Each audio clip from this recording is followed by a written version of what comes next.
Hello, my dear friends. How are you doing? Hope you are having an amazing day and not having to deal with drama. Ready for new stories I have for you today? Let's go to the first one. And don't forget to listen to the end of the story, guys, to hear my insights. Enjoy the stories, and don't forget to like and subscribe. And of course, don't forget to leave a comment. I, 36 female, honestly don't even know where to start. I'm still trying to wrap my head around how things have gotten so messy.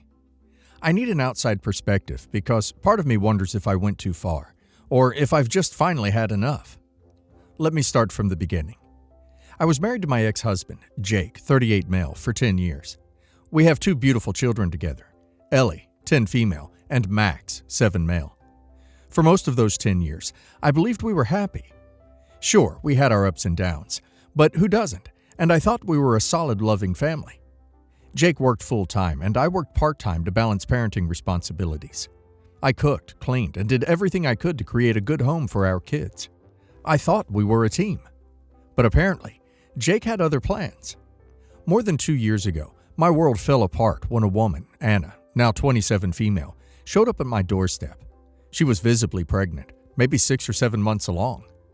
At first, I thought she was selling something or had the wrong house. But then she said, "I'm Anna, and I'm pregnant with Jake's child." I can still remember the way the world seemed to tilt at that moment. My mind refused to process her words. I told her she must have made a mistake, but she shook her head and started showing me proof. Text messages, photos of them together, screenshots of hotel bookings Jake had made.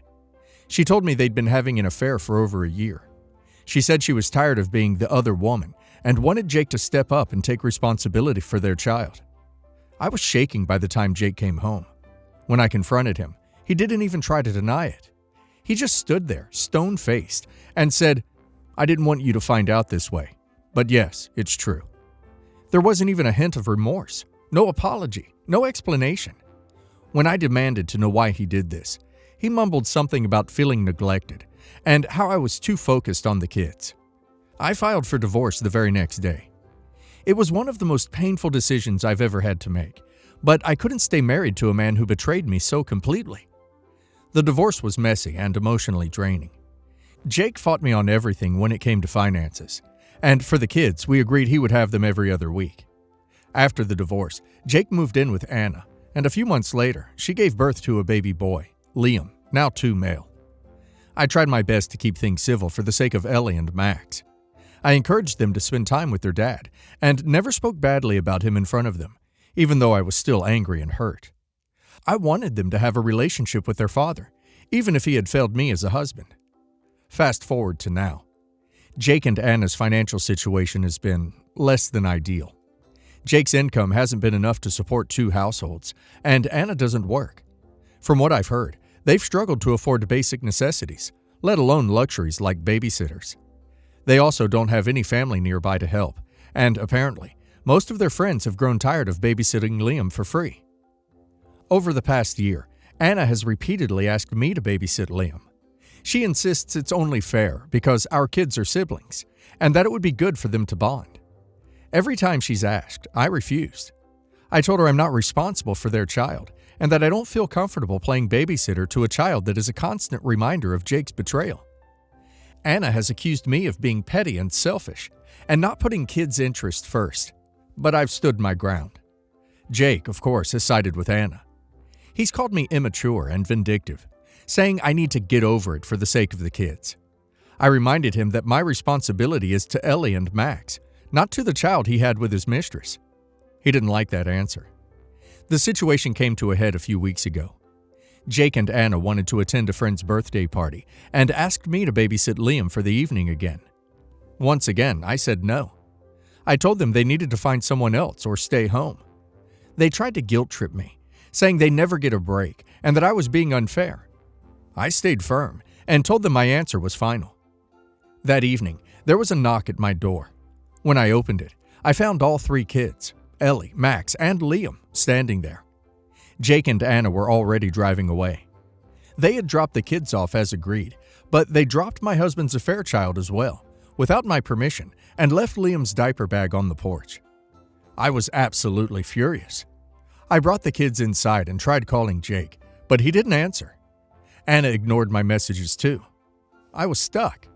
I couldn't leave a 2-year-old unattended, and I didn't want to upset Ellie and Max by dragging them into the chaos. I managed to get the kids fed and settled, but I was seething the entire time.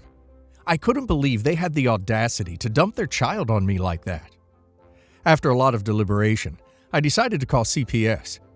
I explained the situation and told them I didn't feel comfortable being forced into this role. I also told them I was worried about the child's welfare if his parents thought it was acceptable to abandon him like that. Jake and Anna returned late that night, only to find a CPS worker waiting for them. They were livid. Jake called me every name in the book, accusing me of trying to ruin his life and traumatizing kids. Anna cried hysterically, saying I had crossed a line and that she would never forgive me. Since then, things have spiraled even further. Jake has decided he's done having Ellie and Max. He says if I want to play dirty, then I can handle the kids on my own.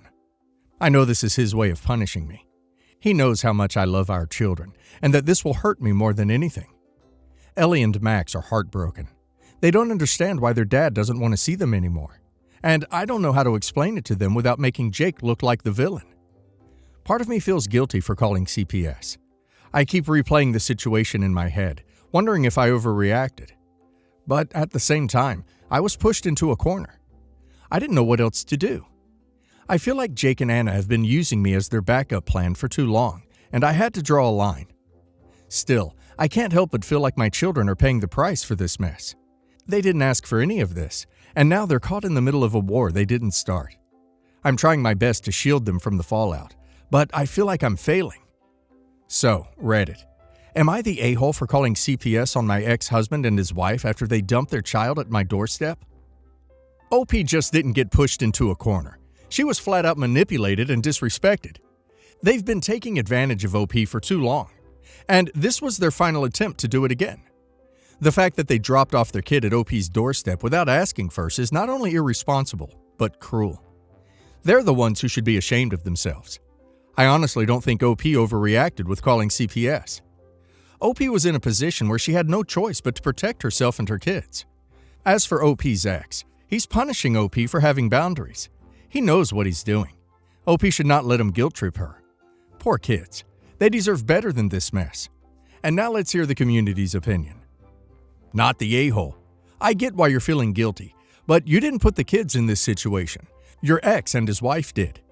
It's not like you called CPS on a whim or out of spite. You called them with no other option. They were adults who made a decision to have a child together, while also expecting you to take care of that child whenever they felt like it. They don't even have the decency to ask. They just drop him off. Honestly, I think the only people who are paying the price here are your children, and it's heartbreaking that they're being caught in the middle.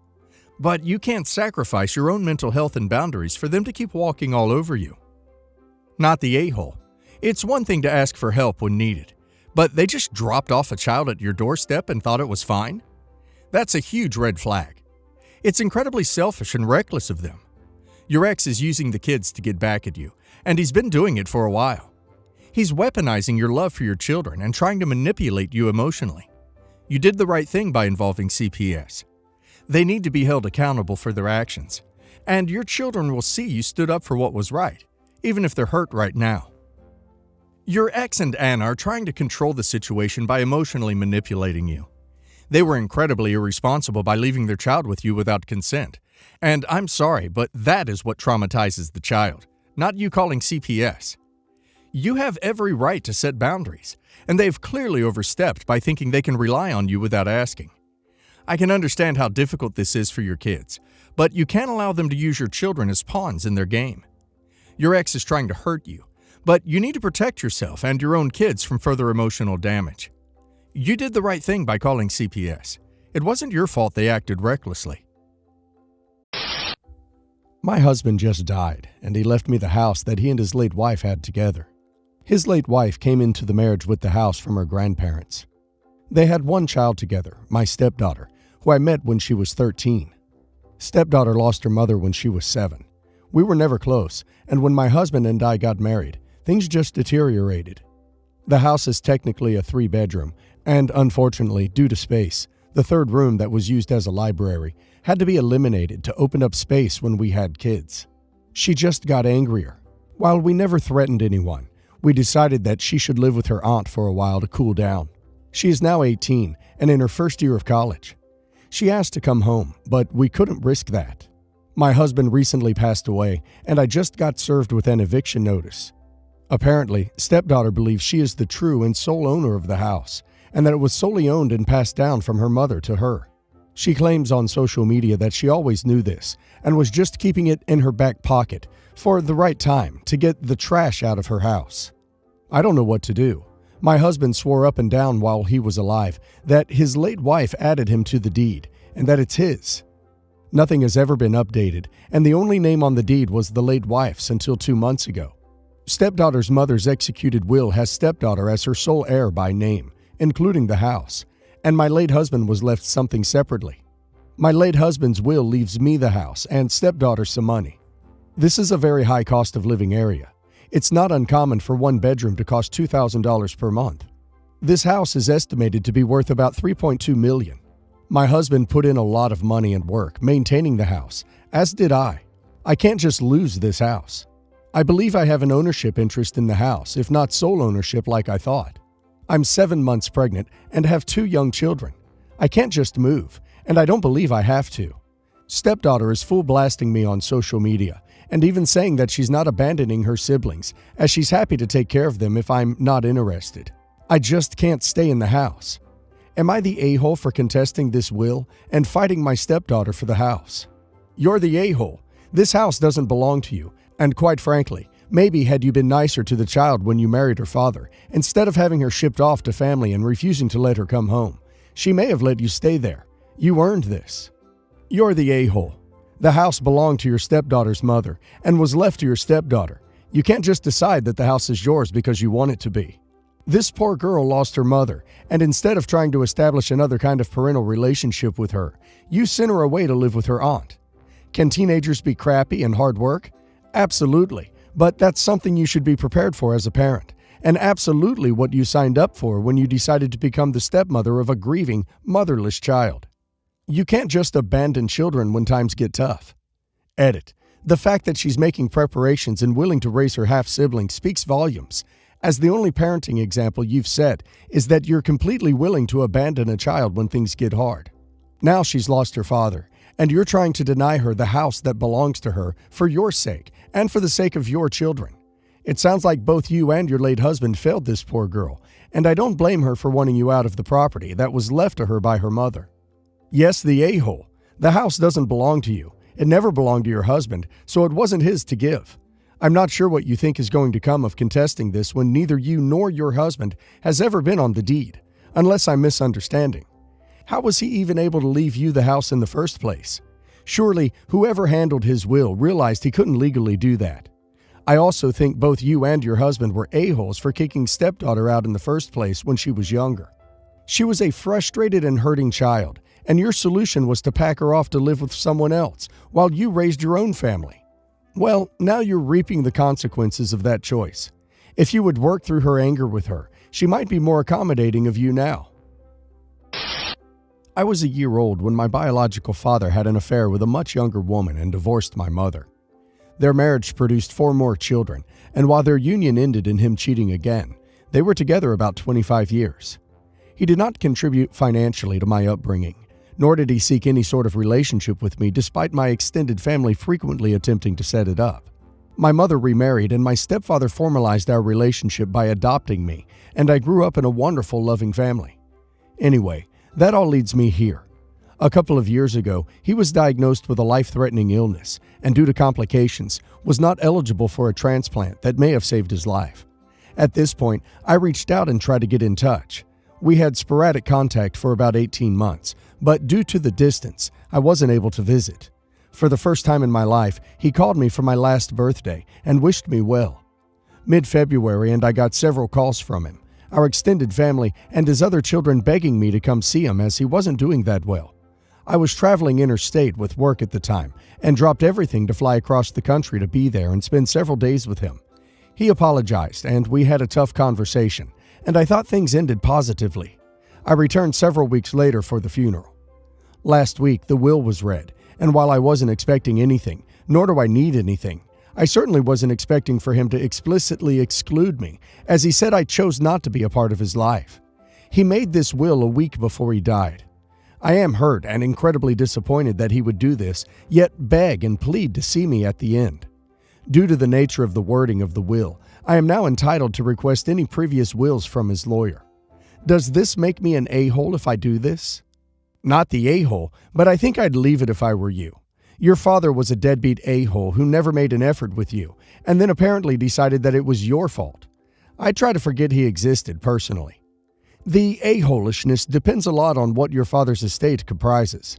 Like, if it's basically just the family home and car, then yeah, you'd be an a-hole for trying to claim a stake in it.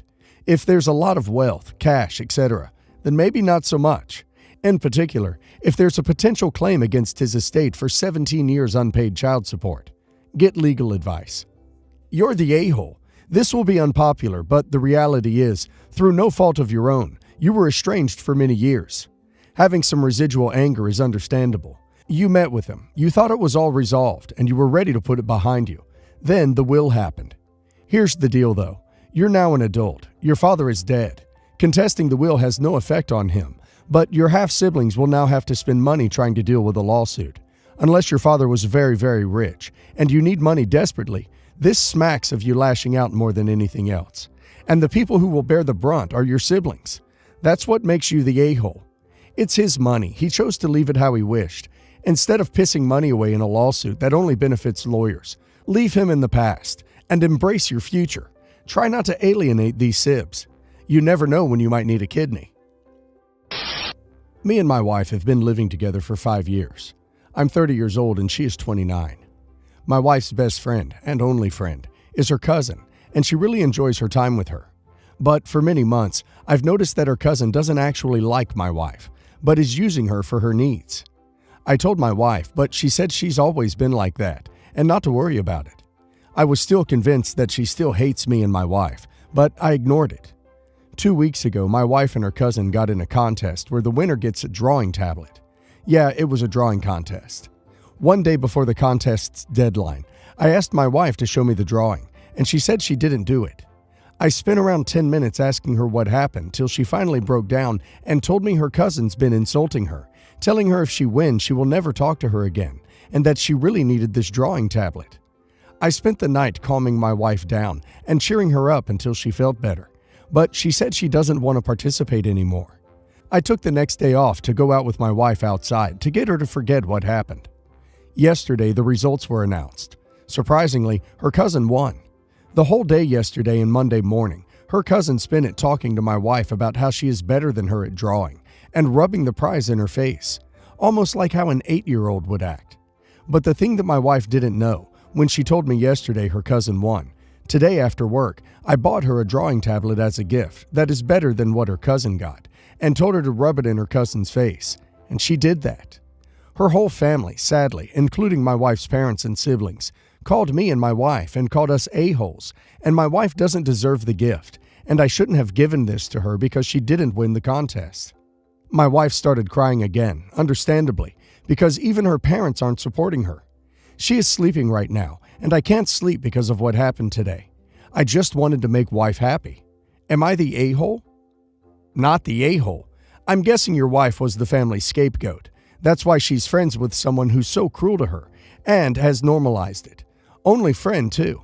If her cousin can't take it one instance, she shouldn't be dishing it out at all. Is there anyone in your friend group your wife could spend time with in a healthier friendship? Not the a-hole. How childish of them, especially your cousin, to gloat saying she won the tablet. Also, it's for your wife. You're not using their money to spend on the gift. With your money, you can gift whatever you want. I feel like you both shouldn't have stooped down to the cousin's level, which is what ticked the other family off. If you kept it yourself, there would be less of an issue. Not the a-hole, though it is questionable you instructed your wife to rub it in cousin's face. But man, that family sucks immensely. You got your wife a considerate gift for a hobby, and somehow they decided she doesn't deserve it because she didn't win the contest. They must have missed the memo where the item wasn't the prize. thus making their comment inaccurate and just mean-spirited. My 28 female parents are organizing a family holiday abroad and have approached me stating that they will be paying for my sister's 30 female holiday but not mine. This is because to them, I can afford it and she cannot, and that is the only way we would be able to go on vacation together. They couldn't pay for us both. That it's their money and they can do as they wish with it, and that I'm in a good spot financially right now, and my sister isn't. If I ever find myself in a bad spot, they will help me out. But to me, it's not that simple. I'm more financially stable than my sister because I have chosen to live in a cheaper area, despite being further from my friends, followed a career path where financial security is guaranteed, and always live well within my means. Whereas my sister has followed a career path which is, unfairly I admit, underpaid, insisted on living close to her friends despite the high rent, and likes to spend more money on her lifestyle. My parents think the crutch of it is that I'm lucky that my passion lines up with a well-paid job, and my sister is unlucky that her passion does not. So my sister deserves more help due to that bad luck. They also think that I am lucky to have a partner that I could move away to a cheaper area with. And my sister, who doesn't currently have a serious partner, is unlucky in that respect. So it would be a greater deal to move away from her friends, and therefore, again, unlucky. Again, they insist if the tables turn and our fortunes are reversed, they would help me out. Am I the a-hole for refusing this holiday and choosing one with my friends at the same time instead? If the money thing wasn't there, I would probably have chosen this family holiday. But I just feel like my frugal decisions are now being punished, and this is unfair. I'm not angling for my parents to pay for me too, and I also feel bad kind of suggesting, indirectly, my sister pay for hers. But I still feel really hard done by, and that my sister is being coddled, and the fact that she spends quite a lot on a day-to-day basis, much more than me, is being rewarded.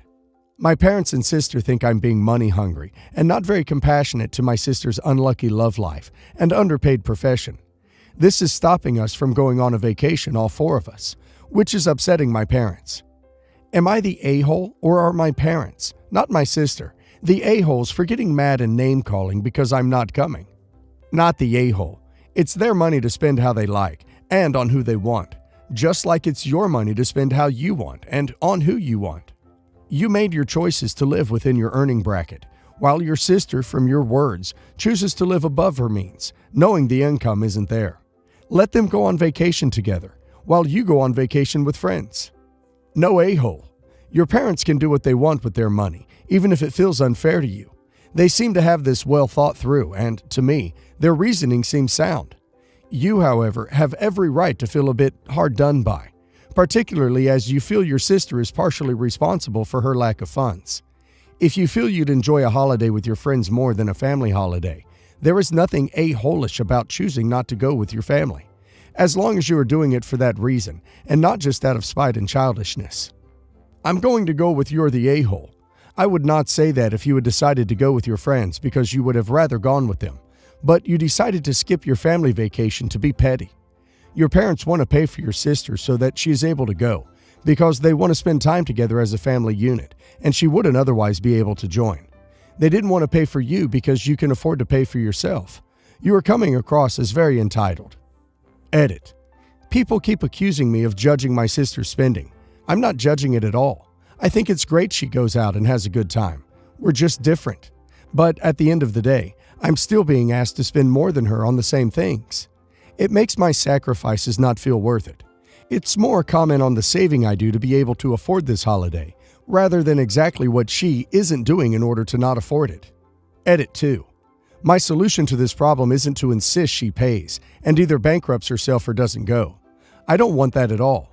We would never go without her if she couldn't afford it, so please stop telling me that's my ideal solution. I think we should find a cheaper holiday, or move the holiday back if she wants time to save, or prioritize it over another holiday next year. I also would be fine if the money on each of us was proportionate to salary, so that I wasn't made to feel like my frugality was for nothing, as that would be irrelevant. Edit 3. A lot of people are calling me jealous of my sister. That's kind of the point of this post. I am both slightly jealous of her lifestyle, it's more fun than mine, and jealous that my parents seem to have a favorite from behavior like this. I don't care how she spends her money, But if that means she can't afford a vacation, that's the result of it. The perk of me not having as much fun as her day to day is being able to afford vacations. I have an issue with that I'm asked to spend those savings, and my sister isn't, and then have been made to feel bad about not going on the holiday.